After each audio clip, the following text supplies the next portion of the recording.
Die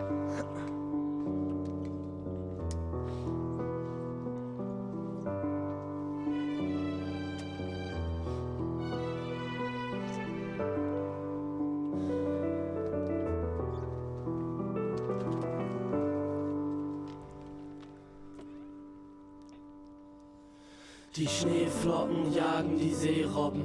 Seit 3 Monaten liegen die Einwohner in einem Scheinkoma.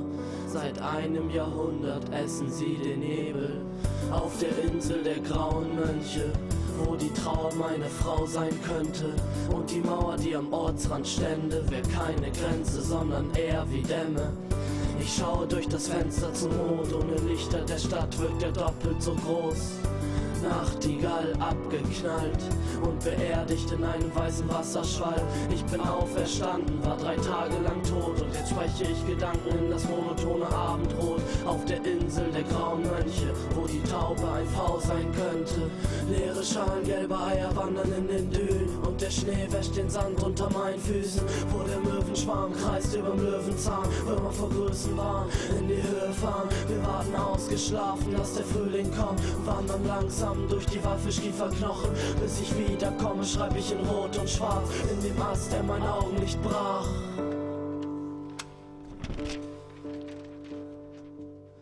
Ich gehe im Schnee alleine zum Strand, weiße Inseln aus Watte unter Bänken aus Sand. Löcher versickern, der Boden ist sanft und ich schreite mit der Welt unterm Arm durchs Watt.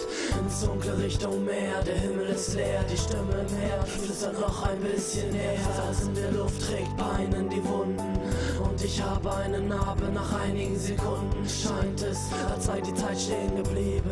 Die Menschen hier leben in Zyklen, doch der Winter spielt Verstecken hinterm Rücken des Frühlings. Verrückte Gefühle und kein Glück in der Liebe. Traumtänzer spannen ihre Schnüre, Faulenzer spannen in den Dünen. Ausgesperrtes wird einverleibt und ausgespien in einem Wasserfall. Und ich schlafe am Fenster zum Mond und für 3 Nächte ändert er seinen Kurs nicht. Stillschweigend wiegt er dann die Plantagen an der Dorfstraße entlang. Wie damals vor 500 Jahren, als die Pferdestärken noch Lebewesen waren. Und irgendwie klingt das nach Nostalgie, doch die Vergangenheit zeigt, was gerade geschieht. Fahre mit der Fähre vom Festland fern und entdecke meinen Kern. Und ich denke an Aquarius, die Wahrheit steht in den Sternen. Auf der Insel der grauen Mönche, wo jedes Haus für seinen Brauch bestimmt ist. Und wahrscheinlich stimmt es, das Ganze schwimmt jetzt und ist eigentlich gar keine Insel.